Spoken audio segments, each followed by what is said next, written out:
Assalamualaikum dan salam sejahtera kepada Teacher Muhammad dan kawan-kawan. Assalamualaikum warahmatullahi. Hari ini kami daripada Kumpulan Bintang akan menceritakan tentang kegunaan mikroorganisma dan keburukannya. Yang pertama akan disampaikan oleh Abdul.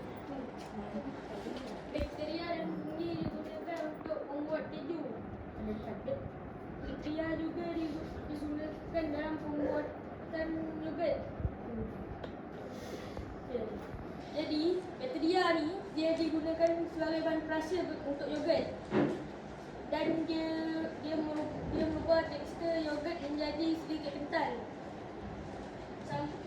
Sama juga bahan yang digunakan untuk membuat tempe, yeast dan tapai.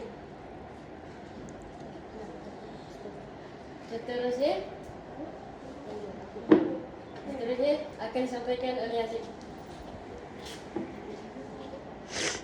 Penghasilan ubat-ubatan dihasilkan daripada yeast.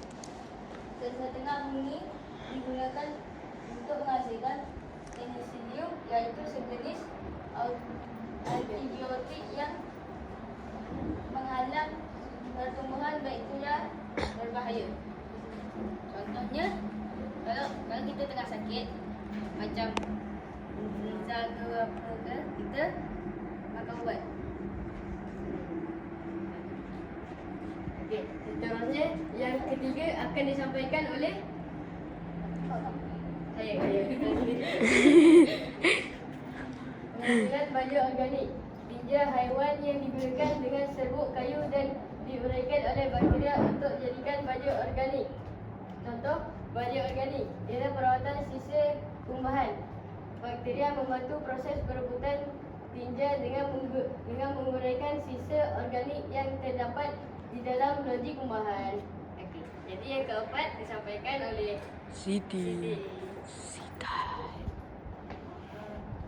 Fungi yang tumbuh pada makanan menyebabkan makanan menjadi rusak. Contohnya roti. Roti akan membusuk setelah beberapa hari. Yang kelima akan disampaikan oleh Sofia. Bakteria pada mula menghasilkan asid daripada gula dan sisa makanan. Asid yang dihasilkan merupakan gigi. Contoh seperti gigi saya ini. Itu sahaja daripada kumpulan kami. Sekian, terima kasih. Terima kasih.